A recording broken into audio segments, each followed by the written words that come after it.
batismo de João Batista e o batismo em nome de Jesus Cristo. Qual a diferença? O primeiro batismo que mencionei era efetuado por João, apelidado Batista. E sim, digo e menciono, o apelido dele era Batista. O termo Batista não era um sobrenome, não era um segundo nome dele, era um apelido, um título que ele pegou por estar batizando as pessoas. Mas, mais importante do que isso, qual seria a grande diferença entre o batismo de João Batista e o batismo em nome de Jesus Cristo, ou em nome do Pai, do Filho e do Espírito Santo? É o que nós, resumidamente, vamos ver hoje. Olá, bem-vindos ao meu canal, sou Sebastian. E o termo batismo, para início de conversa, vem do grego baptisma, que significa imersão. Então, já de cara, coloque isso na sua cabeça. Todo batismo efetuado naquela época era por imersão. Conforme o tempo foi avançando, esse termo baptisma, imersão, foi adquirindo conotações religiosas, conotações espirituais e, inclusive, o termo batismo que existe na língua portuguesa, na realidade, não é uma tradução do grego baptisma, mas é uma transliteração do grego baptisma para o português, ou seja, é uma adequação de uma palavra estrangeira à língua portuguesa.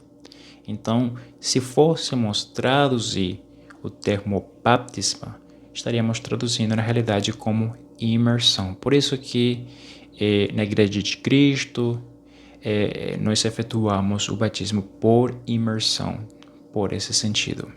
Agora, em vários textos neotestamentários, nós nos deparamos com o batismo de João, apelidado Batista. Mas qual seria a diferença entre um e o batismo em nome de Jesus Cristo? No final das contas, Paulo, quando se depara com um grupo de discípulos em Éfeso, ele vai questionar um pouco sobre essa questão. Aconteceu que, estando Apolo em Corinto, Paulo, tendo passado pelas regiões mais altas, chegou a Éfeso e, achando ali alguns discípulos, perguntou-lhes: recebestes, porventura, o Espírito Santo quando crestes? Ao que lhe responderam: pelo contrário, nem mesmo ouvimos que existe o Espírito Santo. Então Paulo perguntou: em que, pois, fostes batizados? Responderam: no batismo de João. Disse-lhes Paulo: João realizou batismo de arrependimento, dizendo ao povo que cresce naquele que vinha depois dele, a saber, em Jesus. Eles, tendo ouvido isto, foram batizados em o nome do Senhor Jesus. Pela leitura do texto de Atos, fica muito claro que há de fato uma diferença entre o batismo de João, apelidado Batista, não confunda com o apóstolo, e o batismo em nome de Jesus Cristo. Já o apóstolo Paulo, nesse texto, mencionou rapidamente de que a questão do arrependimento está associado ao batismo de João. É claro que quem fosse batizar em nome de Jesus também vai ter que passar pela questão do arrependimento. Mas qual seria, no final das contas, a grande diferença entre um e o outro? Pois vamos por parte. Leamos os seguintes textos. Eu vos batizo com água, para arrependimento. Mas aquele que vem depois de mim é mais poderoso do que eu, cujas sandálias não sou digno de levar. Ele vos batizará com o Espírito Santo e com fogo. Apareceu João Batista no deserto, pregando batismo de arrependimento para a remissão de pecados. Por um lado, João, apelidado Batista, ele vai se valer do uso da água como elemento simbólico. Nós sabemos também que as pessoas que forem batizadas em nome do Pai e do Filho e do Espírito Santo, como é mencionado no texto de Mateus capítulo 28, versículos 18 a 20, também os primeiros cristãos se valiam do uso da água para serem batizadas. A gente observa isso principalmente no decorrer do livro de Atos.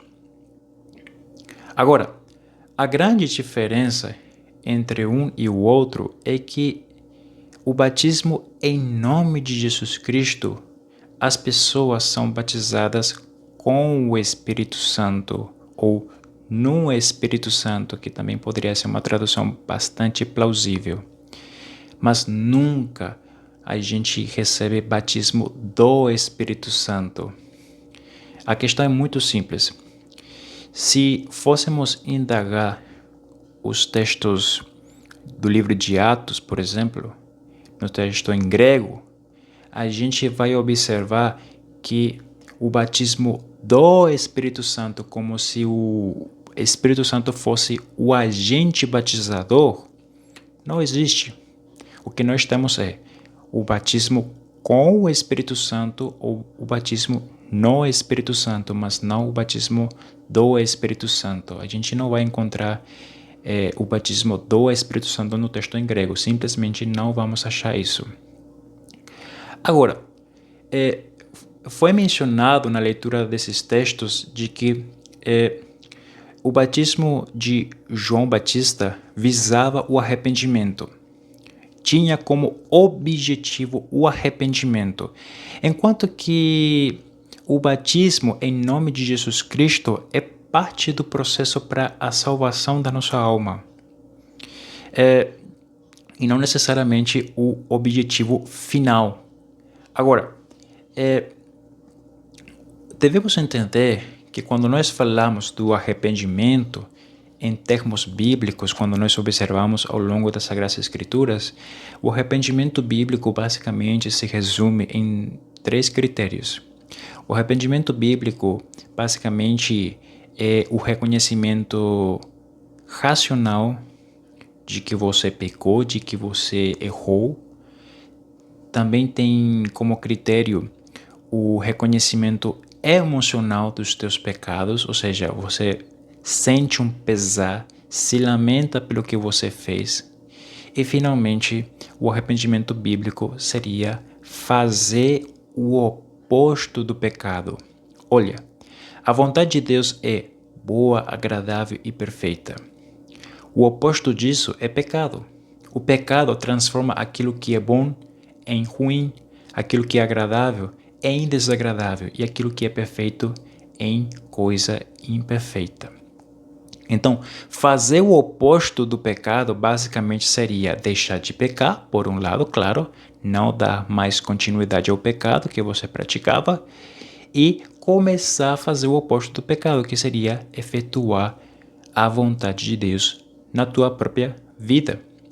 Então, o arrependimento bíblico são esses 3 critérios: o reconhecimento racional dos teus pecados, o reconhecimento emocional dos teus pecados e fazer o oposto do pecado, que seria deixar de dar continuidade ao pecado em si e começar a praticar, viver a vontade santa de Deus.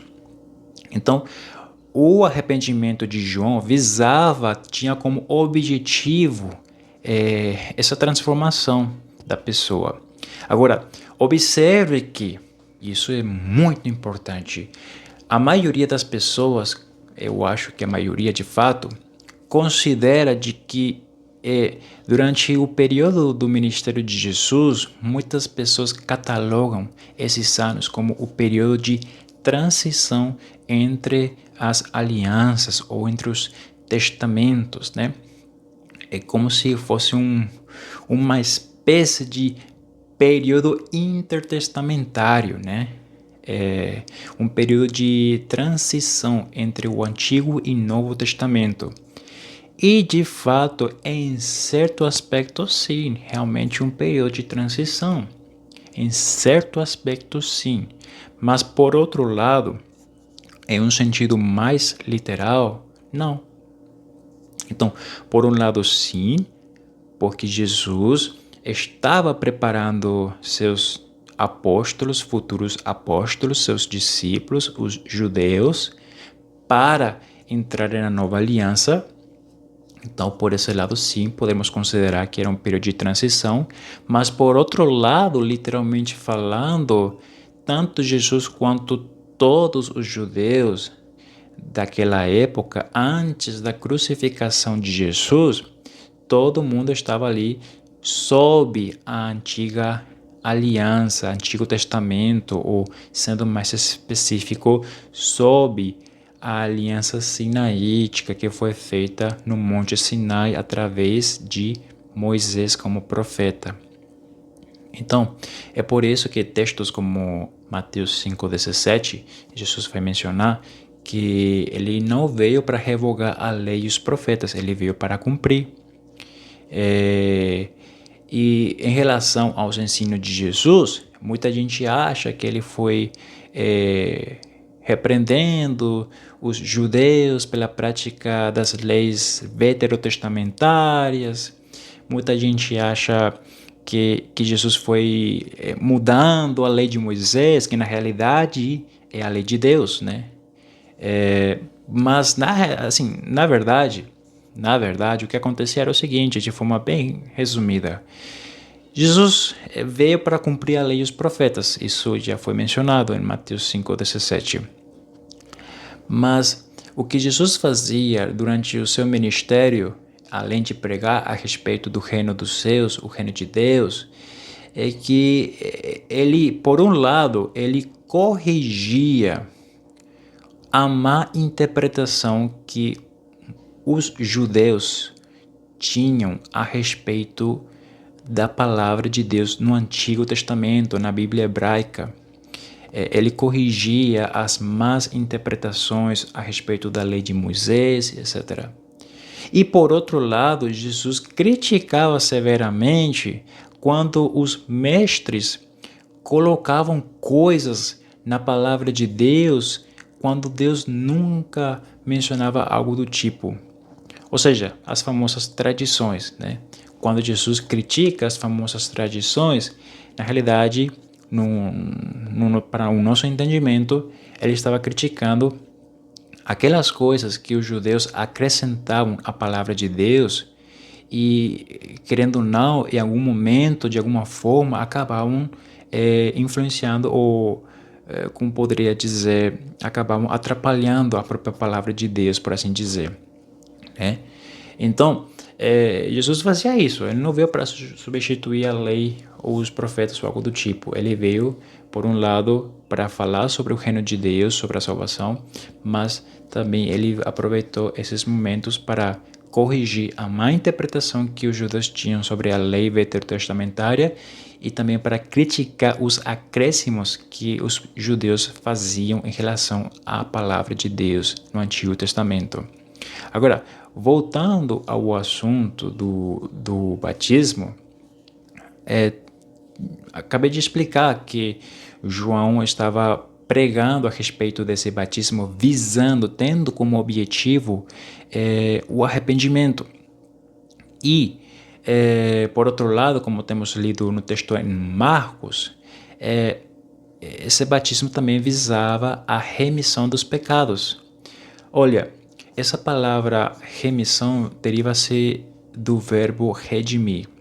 Agora, mais importante ainda é indagar qual foi o termo usado no texto em grego, né? Nos manuscritos em grego.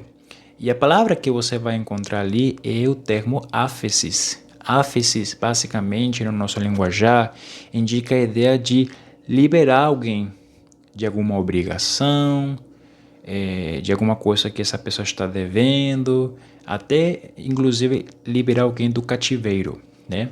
Estava preso, mas agora foi liberto. No caso aqui, nós precisamos ser libertos da escravidão do pecado. E o que acontecia durante o período de João é o seguinte: embora os judeus fossem batizados pela pregação de João, o apelidado Batista, eles deviam continuar observando a lei e os profetas, a palavra de Deus no Antigo Testamento. E isso porque a nova aliança somente vai começar com a morte do testador, daquele que criou a aliança. Somente vai começar com a morte de Jesus Cristo e, de forma específica, vai começar no livro de Atos, capítulo 2 em diante, né? Quando nós temos ali a famosa pregação de Pedro, e depois no versículo 38 fala sobre o arrependimento e o batismo para receber o Espírito Santo e ser perdoado. Então, de que adianta tentar observar a lei veterotestamentária, isto na época de João, e continuar vivendo em pecado? Não dá certo, né?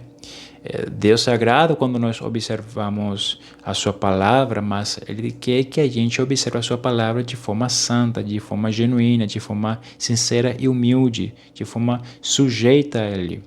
E no caso da época de João, apelidado Batista, sendo que todos eles, inclusive o próprio Jesus, estavam sob a aliança sinaítica ainda, já que o testador ainda não tinha morrido na cruz. Então, para essas pessoas que acabam se arrependendo e mostrando esse gesto de arrependimento a partir das águas do batismo, essas pessoas deviam dar continuidade à lei sinaítica, porém de forma sincera, né?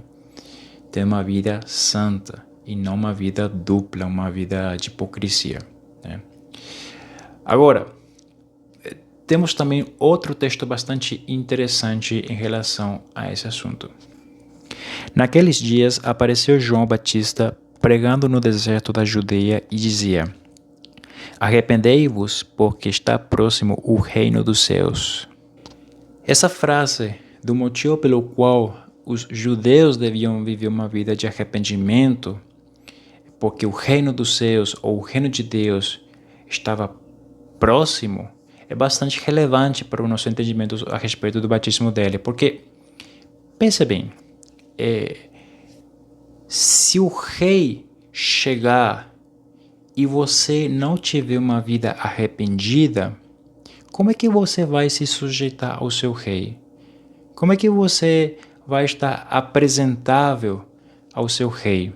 Como é que você vai obedecer de forma genuína e plena o seu rei? Está entendendo? Então, eu tinha mencionado no início que o arrependimento bíblico consiste em 3 critérios: o reconhecimento racional dos teus pecados, o reconhecimento emocional dos teus pecados e, finalmente, fazer o oposto do pecado, ou seja, deixar de dar continuidade ao pecado e começar a viver e praticar a vontade de Deus, que é boa, agradável e perfeita.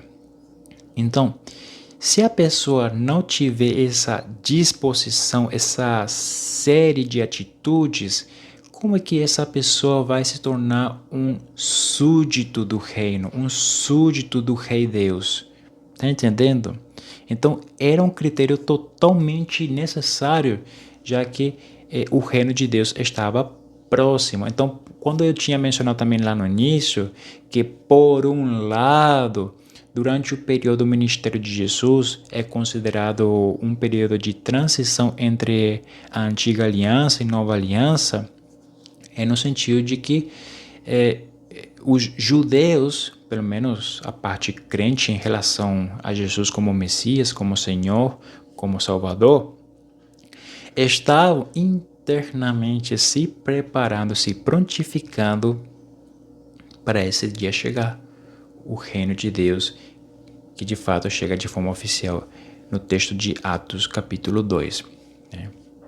Com a chegada do Espírito Santo. Então, era necessário todo esse processo. Agora, tem mais outro detalhe que, creio eu, passa despercebido por muita gente. No dia seguinte, viu João a Jesus, que vinha para ele, e disse: eis o Cordeiro de Deus, que tira o pecado do mundo. É este a favor de quem eu disse: após mim vem um varão que tem a primazia, porque já existia antes de mim. Eu mesmo não o conhecia, mas a fim de que ele fosse manifestado a Israel, vim por isso, batizando com água. E João testemunhou, dizendo: Vi o Espírito descer do céu como pomba e pousar sobre ele. Eu não o conhecia. Aquele, porém, que me enviou a batizar com água, me disse: Aquele sobre quem vires descer e pousar o Espírito, esse é o que batiza com o Espírito Santo. Pois eu de fato vi e tenho testificado que ele é o Filho de Deus. Então, como reconhecer quem é o Filho de Deus? Como reconhecer aquele que batizaria não com água, ou pelo menos não apenas com água, mas com o Espírito Santo, de quem se deriva a salvação? Como reconhecer? É por isso que João Batista, ele foi avisado pelo Pai para batizar ao ponto de identificar o Filho de Deus, no caso aqui, Jesus. Então, a grosso modo, podemos afirmar o seguinte, baseado na leitura desses textos. Por um lado, o motivo do batismo de João, apelidado Batista, visava identificar o Filho de Deus, aquele que batizaria com o Espírito Santo. E por outro lado, o batismo pregado por ele, por João Batista, visava o arrependimento para que as pessoas preparassem o seu ser interior para quando o reino de Deus, que é um reino espiritual, chegar para poder servir de forma sincera, genuína e pura o nosso Deus, no caso aqui, Jesus Cristo. Se você gostou do conteúdo do vídeo e achou útil, compartilhe com seus amigos, curta. Se você ainda não estiver inscrito no canal, se inscreva. Se tiver alguma pergunta, pode deixar na caixa de comentários. E até mais, que Deus te abençoe. Tchau, tchau.